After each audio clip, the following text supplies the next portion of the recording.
kahapon, pinag-usapan natin etong tungkol sa pa-update tayo ng pa-update sa mga nangyayari. Kasi kahapon, hindi natin tinakel yung actually, napanood ko yun sa interview, yung 3,000 hectares. Pero hindi ko siya sinama kahapon. Kasi I thought it would not make such an impact. Oo. Nagulat ako kaninang umaga, ang dami nag-send sa akin, mga screenshot. Coach, totoo ba to? May 3,000 hectares si Martin. Totoo ba to? Dahil, paano ko tinatanong nyo? Wala naman ako. Hindi naman ako kapamilya ni Martin Romantis. Wala ako ng titulo niya. But anyway, iniisip ko lang yung kanina. Pero, eto na nga, alang nga. Loko kasi to si Mike Defensor eh. Para lang maipagtanggol si Gutesa, para lang mailusot si Gutesa, sasabihin nila, mayroon siyang 3,000 hectares. Oo, 3,000 hectares. Alam nyo ba yung isang hektarya, mga kababayan? That's 10,000 square meters. Isang hektarya. So, 3,000 hectares, ilan yan? 300,000 square meters. Ano sa may pag-aari siyang may pag-aari siyang probinsya.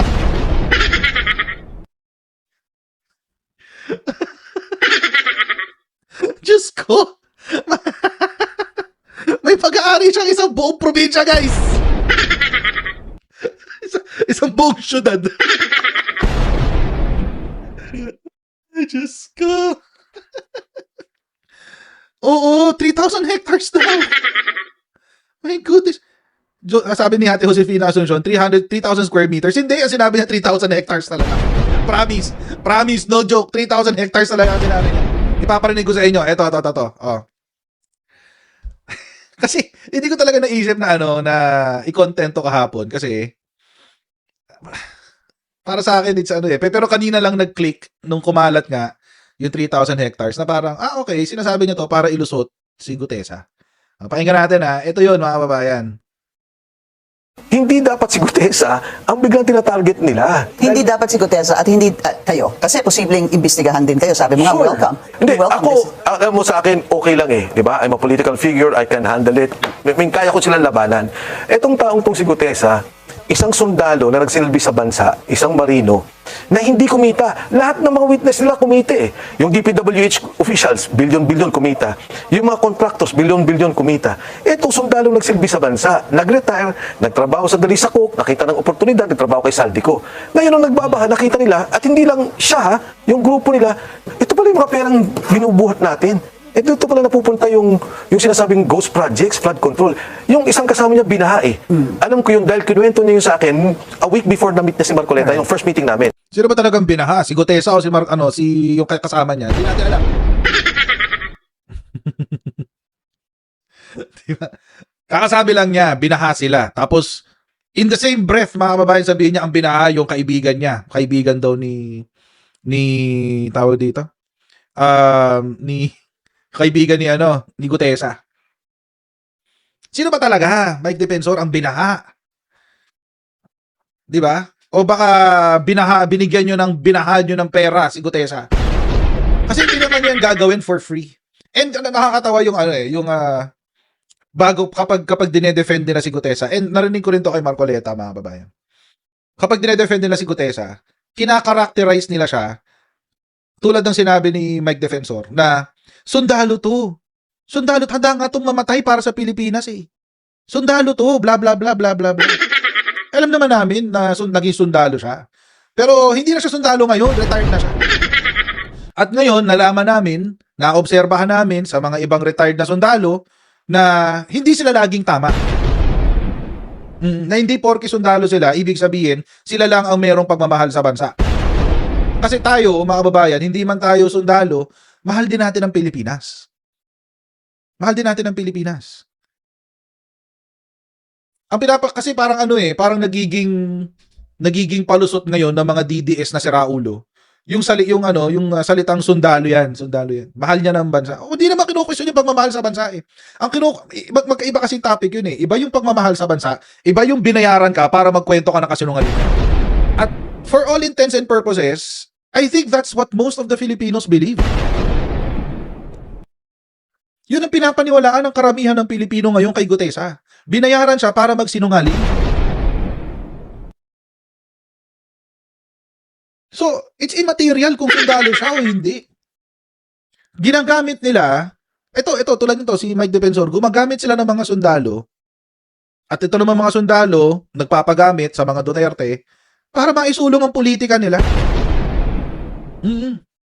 Alam niyo ba, si Romeo Pocis, pinag-uusapan na sa international media. Oo, pinag-uusapan na sila sa international media. At alam niyo ang characterization sa kanila? Ginagamit sila ng China. O nasaan ang pagmamahal sa bansa doon? Ano na nangyari sa pagmamahal sa bansa? Oo, mamaya pag-uusapan natin. Ang characterization sa kanila abroad, mga puppets, Chinese puppets. Sundalo sa Pilipinas, ang kwento sa abroad, mga Chinese puppets, itong mga kampi sa Duterte. At saka mga babayan, walang kinalaman ng pagiging sundalo ni Gutesa sa pagsisinungaling niya, sa pamimeke niya ng kanyang affidavit. May kinalaman ba yun? Anong kinalaman nun? Mike Defensor. Sana makarating sa kanya tong video na to. Anong koneksyon ng kaso niya na nameke siya ng tawag dito, ng notaryo sa pagiging sundalo niya? Ba't nyo ba pinipilit sa amin paniwalaan ang isang discredited na witness? Nung panahon ni Duterte nga, paniwalang-paniwala tayo na mayroong kasalanan si Congresswoman Laila de Lima. Tapos 7 years later, dismissed yung mga kaso. In-interview lang natin kanina, diba? Hindi naman natin siya in-interview sa kulungan. Nasa Zamboanga daw siya, attending to the Undas. Hindi naman siya nakakulong. Dismissed ang mga kaso. Tapos, nung panahon ni Duterte, pinapaniwala nyo kami na guilty siya of drug trafficking. Ngayon, gusto nyo kaming kumbinsihin na si Gutesa, credible na witness. May history na kayo na namimeke kayo ng mga kaso, namimeke kayo ng kwento. Lalo na to, si Ador Manaway. May history na to si Mike Defensor.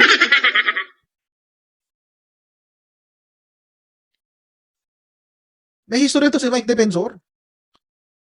Mawanay, ayan, si Ador Mawanay. Namimeke ng testigo. Ito, papunta na tayo sa 3,000 hectares. Wait lang. Ito na. So, itong taong to nagsasalita dahil sa pagmamahal niya sa bayan. Nagsasalita dahil, di ba kung buhay nga, kaya nilang ibigay eh. Ano pa kaya ito magsalita sila doon sa katotohanan? One quick follow-up on Paano mo nasabing katotohanan? Isang beses mo lang natanong, katotohanan agad. Punta kaya ako kay Mike Defensor, no? Hindi ko kay Mike Defensor. Sir Mike Defensor, meron akong alam tungkol kay Martin Romualdez. Ito ang alam ko tungkol sa kanya. Bla bla bla bla bla bla bla bla bla bla bla. Pinaniwalaan mo na yon without vetting me? Dahil lang nabanggit ko ang pangalang Martin Romualdez. Alam niyo mga kababayan, yung testimonya mismo ni Gutesa, subject pa yan to confirmation. Wala pang katotohanan dyan. Kinumbinsi mo nga kami, Mike Defensor, kinumbinsi mo kami na ang ivermectin ay gamot sa COVID. Ulitin ko Kinumbinsi tayo ni Mike Defensor at ni Rodante Marcoleta na ang ivermectin ay gamot sa COVID. Kontra sa official medical opinion ng mga doktor.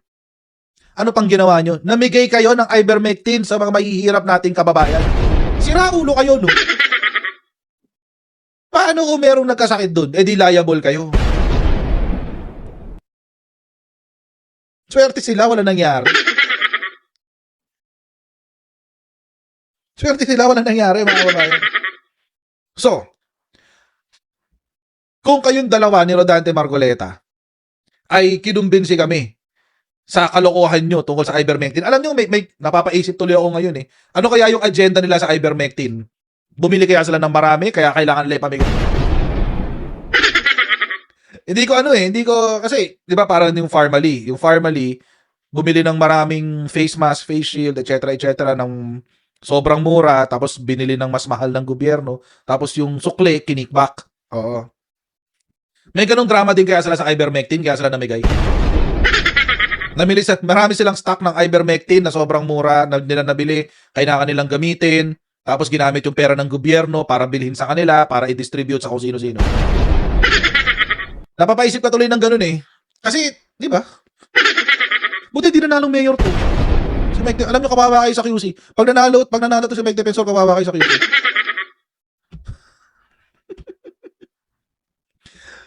Ivermectin naman. Papapurga ng kabayo. Siguro, papapurga ng kabayo yun, di ba? Ivermectin. Siguro, kamusta kaya yung mga binigyan ng ivermectin nila Mike Defensor, no? Ano kaya napurga sa kanila? Ano kaya napurga sa kanila? Ano? Diyos ko. Diba? Yun na nga, Edel Toto Balduese. Baka may kickback nga doon sa ivermectin. Pinapaniwala nyo kami sa ivermectin, tapos ngayon gusto kami papaniwalain dito sa Ador Manaway 2.0 mo. Anyway, tuloy natin. Ito na, punta na tayo sa 3,000 hectares. That, nung lumabas po si Sergeant Gutesa, I remember naglabas si then Speaker Martin Romualdez ng statement at sinabi niya na it was a lie because first and foremost, that particular address that was cited by Sergeant Gutesa has been under renovation.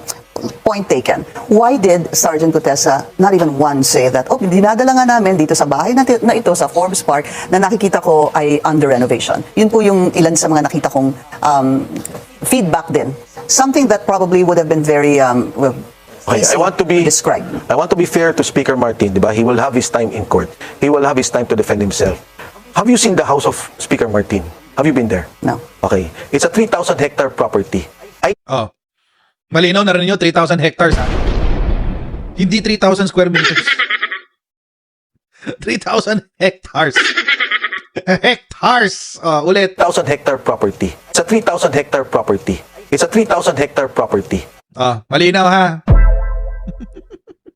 Hindi ko to iniimbento, guys. Sinabi talaga niya 3,000 hectares. Narinig ko na nga to kahapon. Hindi ko lang naisip na baka mag-viral siya today kaya hindi ko tinapik. Pero 3,000 hectares talaga ang sinabi niya. It's a 3,000 hectare property. 3,000 hectares daw sa Forbes Park. I think, I'm not sure, there's about 3 or 4 structures in that place. 3,000, I don't know, gano'ng kalaki ba itong studio nyo? Gano'ng kalaki itong property? Okay. Diba? It's maliit eh. Itong So you're pinag-usapan natin. saying if a portion is under construction, hindi makikita. Is that what you're saying? Well, pwede mong makita, pero ang laki ng lugar eh. Diba? Para siyang, again, 3,000 hectares, malaki. Inulit pa. Inulit pa, ball! Ba't mo ba inulit, ball? See? Hindi ako nagjo-joke. Sinabi talaga niya yung 3,000 hectares, guys.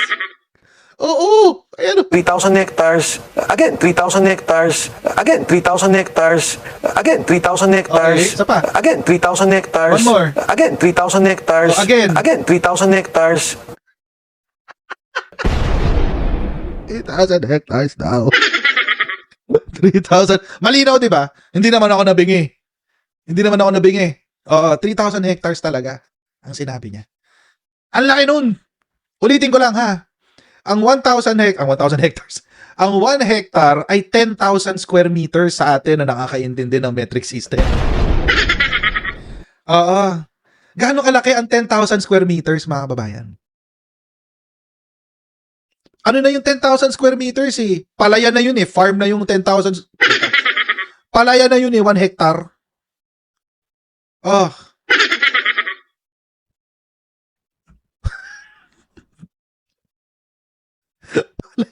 Tapos 3,000 hectares? Ano yun? Barangay? City? Pag-aari ni Martin Romualdez, isang municipality? Nakalat ni Baklog. Isang hectare. Free Novio, hindi lang hacienda yun. 3,000 hectares. Hindi lang siya hacienda. Oo. Ano ba sa LGU? Sa LGU code, ilan ba ang ano? Parang 1,000 hectares yata ang municipality, if I'm not mistaken eh. 1,000 hectares. I forget. It's either 10,000 or 1,000 hectares. Babalikan ko yung notes ko. I could be wrong, pero babalikan ko yung notes ko. Pero malaki yun. Malaki yan, 3,000 hectares. So, number one, the sheer, by virtue of its size, imposibleng magkaroon si Martin Romualdez ng 3,000 hectares na lupa. Just by virtue of its size. Number one. Number two, tatlong bahay lang sa 3,000 hectares.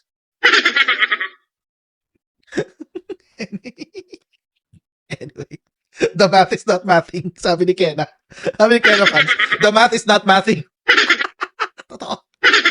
Pangalawa, by law, hindi pwedeng pag-arian ng isang private individual ang more than 10 hectares if I'm not mistaken. Actually, 5 hectares nga lang nga yata eh. 5 hectares.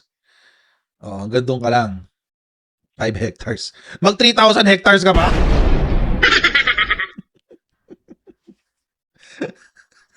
Tapos, kagat na kagat ang mga DDS dito sa sinasabi ni Mike Defensor. 3,000 hectares, sabi ni LD Montoya. Buong Makati na yun. 3,000 hectares na. Baliw to si Mike Defensor. Patapusin natin. Malaki yung pasukan. Alam na lahat ng congressman yon. Alam na lahat ng mga tao na punta na doon sa bahay na yon. So, I want him to defend himself kung ano ba tong katotohanan nito. Pero wala naman akong nakikitang bias at wala naman akong nakikitang rason para kay Sergeant Gutesa na magsinungaling na nagdi-deliver sila doon sa bahay na yun. Alright, where is Sergeant Gutesa? Wala na yan, di bang question na yan. Topic na natin yan kahapon. 3,000 hectares ha. Malinaw naman yung sinabi, di ba? 3,000 hectares. Sabi ko sa inyo, hindi ako nambubula eh. Hindi ako nagsisinungaling, guys. Sinabi niya talaga yun, 3,000 hectares. Ano sabi? Sabi ni Jennifer Burgos, Makati City is 2,736 hectares. Di pag-aari niya buong Makati hanggang Forbes Park. My goodness. Nakakaloka ka, Mike Defensor. Para lang mailusot niya, mga kababayan. Para lang mailusot niya na nag-deliver etong si Gutesa sa isang sobrang laking property na kahit saan doon ay pwedeng nag-deliver si Gutesa. Yun yung point doon eh. Kaya sinabi niya 3,000 hectares. Kung siguro ang bait lang talaga ni Pinky Web, pero kung si Pinky Web, dapat tinanong mo siya, are you sure, sir, it's 3,000 hectares? Or 3,000 square meters?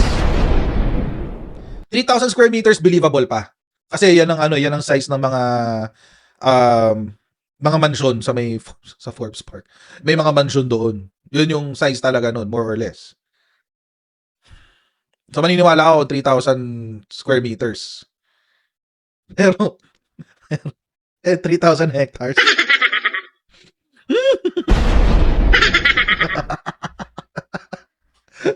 ang lakas naman! Ang lakas naman ni Martin Romualdez. Game. Let's break it down. Ito muna. Ayan. Ito yung affidavit ni Gutesa na na-publish.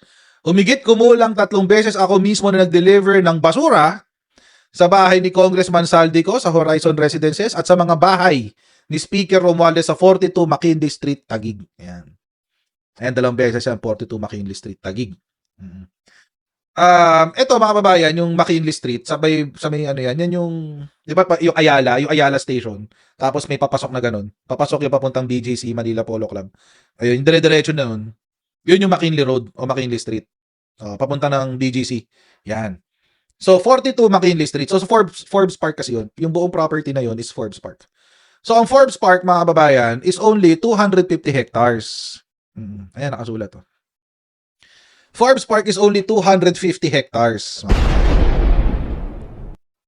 So, paano makakaroon ng 3,000 hectares doon si Martin Romualdez?